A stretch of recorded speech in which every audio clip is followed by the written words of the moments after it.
तस्वीरें वो सामने आई हैं कि किस तरीके से तेल अवीव की कुछ बिल्डिंग को खंडर में तब्दील कर दिया गया है। ईरान के हमले की वजह से ये हुआ है, क्योंकि इजराइल के द्वारा भी ईरान पर हमला किया जा रहा है और उसके बाद ये पलटवार किया गया है। अब पलटवार के बाद कहीं ना कहीं बिजली संकट पैदा हो गया है। तेल अवीव समेत कई शहरों में बिजली गुल जैसी खबरें हैं। इसके पहले भी इसी तरीके से तस्वीरें सामने आई थी। मुझे याद आता है जब गाजा के साथ यानी हमास के साथ ये पूरा युद्ध हो रहा था, उस वक्त भी तेल अवीव में जगह जगह पर बिजली कटौती की गई थी। यहाँ तक कि एयरपोर्ट को भी बंद करना पड़ गया था बिजली कनेक्शन को लेकर के। लेकिन अब फिर से वही स्थिति वहां पर उभरती हुई नजर आ रही है कि तेल अवीव समेत कई ऐसे शहरी इलाके हैं जहां पर लाइट पूरी तरीके से जा चुकी है। बड़ी खबर आ गई है जहां पे इजराइल ईरान युद्ध से पश्चिम एशिया का एयर स्पेस खाली हो गया है। तो पश्चिम एशिया में जिस तरीके से हलचल बढ़ी हुई है, एयर स्पेस खाली कर दिया गया है। इजराइल और ईरान के बीच जिस तरीके से एक दूसरे पर वार पलटवार का दौर चल रहा है, इजराइल में कई इलाके ऐसे हैं जहां पे बत्ती गुल है, ईरान में कई इलाके ऐसे हैं जहां पे तबाही का मंजर है। इस बीच बड़ी खबर यह कि पश्चिम एशिया में जो एयर स्पेस है वो खाली करवा दिया गया है। हालांकि इस बीच दुनिया भर के जो कई देश है वो यहाँ पर दो पालों में आकर खड़े हो गए हैं। कई मुस्लिम कंट्रीज के साथ साथ रूस और चीन जो कि ईरान के साथ खड़े हैं, तो भाई ट्रंप समेत कई देश ऐसे भी हैं जो इजराइल के साथ खड़े हुए दिखाई दे रहे हैं। इस बीच पश्चिम एशिया में जो स्थिति है एयर स्पेस की वो दिखा दे रहे हैं आपको। देखिए जिस तरीके से दोनों देशों के बीच युद्ध चल रहा है, जो एयर स्पेस है पश्चिम एशिया का वो खाली होता हुआ दिखाई दे रहा है, क्योंकि कई देशों को ये समझ में आ रहा है कि जिस तरीके से युद्ध के हालात के बीच जो एयर स्पेस है वो कितना ज्यादा खतरनाक हो गया है, खतरे की जद में आ गया है। इसीलिए एयर स्पेस खाली होता हुआ दिखाई दे रहा है। जहां पे कई देश पहले इस एयर स्पेस को इस्तेमाल कर रहे थे, अब उनकी ओर से अपने अपने फ्लाइटों को या बाकी विमानों को अलग थलग करते हुए एयर स्पेस से अलग कर लिया गया है खुद को, ताकि नुकसान से बचा जा सके, किसी भी हमले से बचा जा सके। तो तस्वीर दिखा रहे हैं आपको हम, जहां पे इजराइल ईरान युद्ध से पश्चिम एशिया का जो एयर स्पेस है वो खाली होता हुआ दिखाई दे रहा है। यानी कि लोगों को समझ में आ रहा है कि ये जो युद्ध है अगले पड़ाव पर जाता हुआ दिखाई दे रहा है। तो तस्वीरें दिखा रहे हैं आपको हम, जहां पे ये तस्वीरें जो दिखा रहे हैं आपको, ये तस्वीरें हैं तेल अवीव की, जहां पे ईरान की ओर से जिस तरीके से मिसाइल अटैक किया गया, कई बिल्डिंग्स यहां पर जमींदोज होने के साथ साथ मलबे में तब्दील होती हुई दिखाई दी और तेल अवीव में तबाही का मंजर है। दूसरी ओर खबर यह भी है कि बिजली गुल हो गई है, तो बिजली का भी संकट है, इमारतें जो है क्षतिग्रस्त हो गई है, तबाही का मंजर दिखाई दे रहा है। इस बीच सीधी तस्वीरें दिखा रहे हैं आपको हम, जहां पे जो प्रशासन के लोग हैं वो वहां पर पहुंचे हुए हैं। एक तरीके से रेड कॉर्नर एरिया जो है वो यहाँ पे बनाया जा रहा है। हालांकि पहले से ही लोगों से ये अपील की गई है कि वो सायरन जो कि कई इलाकों में बज भी रहा है, तो वो उसको छोड़ करके शेल्टर वाले इलाकों में पहुंचे।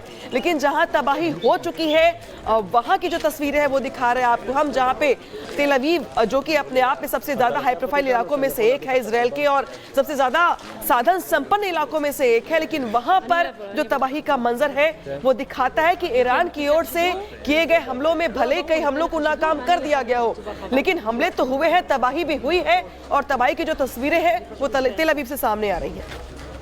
तो ये तस्वीरें बता रही हैं कि किस तरीके से इजराइल को नुकसान पहुंचा है। ईरान की तरफ से ये भी दावा किया गया था कि F-35 जो विमान है उन्हें गिराया गया है। हालांकि इजराइल ने इसे प्रोपेगेंडा करार दिया, लेकिन इन तस्वीरों से अब इजराइल इनकार नहीं कर सकता है कि वहां पर भी नुकसान हो रहा है। वहां पर भी ईरान की तरफ से जो ताबड़तोड़ अटैक है वो किए जा रहे हैं। इजराइल और ईरान के बीच जो ये युद्ध शुरू हुआ है उसमें हालांकि कई देश बटे हुए नजर आते हैं। कुछ इजराइल के साथ खड़े हैं, कुछ ईरान के साथ खड़े हैं, लेकिन नुकसान इन्हीं दोनों देशों में हो रहा है। ईरान से ऐसी तस्वीरें सामने आ रही हैं तो इजराइल में भी ऐसी तस्वीरों का अंबार लगा हुआ है, जहां पर पूरी तरीके से बिल्डिंग मलबे में तब्दील हो गई है, खंडर में तब्दील हो गई है। आलम यह हो गया है कि एयर स्पेस को पूरा बंद करना पड़ा है और यही वजह रही कि कई ऐसी फ्लाइट्स कल के दिन जो भारत से दूसरे देशों की तरफ जा रही थी या दूसरे देशों से भारत की तरफ आ रही थी, उन्हें तक डाइवर्ट करना पड़ा था। और इसकी वजह यही थी कि इजराइल और ईरान के बीच में जो युद्ध चल रहा है उसकी वजह से अब उन्हें डाइवर्ट करना पड़ रहा है। लेकिन इजराइल को किस तरीके से नुकसान हुआ है मेजर जनरल, आप देख सकते हैं। इजराइल अब इस बात से इनकार जरूर कर रहा है कि F-35 विमान को नुकसान नहीं पहुंचा है, ईरान का वो प्रोपेगेंडा है, लेकिन इन तस्वीरों से इनकार नहीं कर सकता है कि उसे नुकसान नहीं हुआ है। देखिए मीनाक्षी, ये जो अब इस मिसाइल जब 150 के करीब मिसाइल्स फायर हुई हैं, तो कोई भी एयर डिफेंस सिस्टम नहीं है इस वर्ल्ड में जो 100% मिसाइल्स को रोक पाएगा। और जो आयरन डोम की कैपेबिलिटी बताते हैं 90% किल प्रोबेबिलिटी होती है, तो आप इसको अंदाज़ा लगा सकते हैं कि फिर भी कुछ मिसाइल्स अपनी टारगेट पे हिट करेंगी और उसको एयर डिफेंस नहीं रोक पाएगा। और इसीलिए हम ये आपके विजुअल्स देख रहे हैं कि कई जगह ईरान की जो मिसाइल्स हैं वो तबाही मचाई है। खाली तो नहीं रही होंगी, भले ही इजराइल कह रहा है कि उनके यहाँ सिर्फ एक मौत हुई है। नहीं, ये खाली नहीं रही होंगी, कैजुअल्टीज़ ज़्यादा हैं, बट ये बताई नहीं जाती हैं बिकॉज इसका एक साइकोलॉजिकल इफ़ेक्ट होता है। कोई भी देश अपनी कैजुअल्टीज़ शुरुआत में नहीं बताता है, बाद में हमको इसके बारे में खुलासा मिलेगा।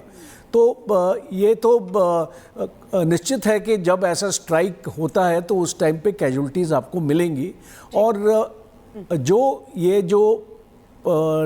इज़राइल है, हम तेल अवीव की बात करें अगर, तो ये काफ़ी तैयारी में रहता है ये शहर। अगर पहले भी हमने देखा था कि यहाँ पे अंडरग्राउंड शेल्टर्स जगह जगह पे बने हुए हैं और जब भी एयर रेड का सायरन होता है आपको 2 से 3 मिनट का टाइम मिलता है। कभी आपको ज़्यादा टाइम भी मिल जाता है 4 मिनट तक, कि लोग अपने अपने जो भी सेफ्टी एरियाज़ हैं वहाँ पे चले जाते हैं।